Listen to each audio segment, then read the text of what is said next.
নমস্কাৰ। আজি আমি সাধাৰণ জ্ঞানৰ কিছুমান প্ৰশ্ন উত্তৰ জানিম। বিল্বেশ্বৰ মন্দিৰ অসমৰ কোন জিলাত আছে? উত্তৰ নলবাৰী জিলাত। প্ৰশ্ন নম্বৰ 2, অসমৰ ক'ত সৈনিক বিদ্যালয় আছে? উত্তৰ গোৱালপাৰা জিলাৰ মৰনৈত। প্ৰশ্ন নম্বৰ 3, অসমৰ ক'ত মৰাপাট কল আছে? উত্তৰ নগাঁও জিলাৰ শিলঘাটত। প্ৰশ্ন নম্বৰ 4, কাজিৰঙা ৰাষ্ট্ৰীয় উদ্যান অসমৰ কোন জিলাত আছে? উত্তৰ গোলাঘাট জিলাত। আৰু নগাঁও জিলাত আছে কিছু অংশ, কাৰ্বি আংলঙতো আছে কিছু অংশ। প্ৰশ্ন নম্বৰ 5, ৰায়মনা ৰাষ্ট্ৰীয় উদ্যান কিহৰ বাবে বিখ্যাত? উত্তৰ সোণালী বান্দৰ।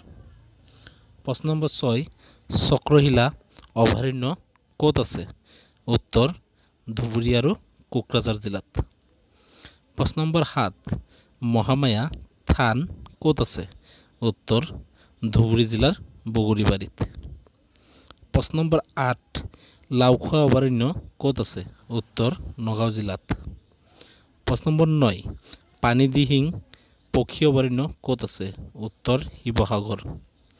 প্ৰশ্ন নম্বৰ 10, দীপৰ বিল পক্ষী অভয়াৰণ্য ক'ত আছে? উত্তৰ গুৱাহাটীত।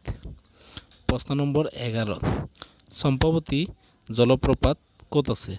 উত্তৰ নগাঁও জিলাৰ চাপানালাত। এনেদৰে প্ৰশ্ন উত্তৰসমূহ জানিবলৈ মোক ছাবস্ক্ৰাইব কৰিব। ধন্যবাদ। জয় আই অসম।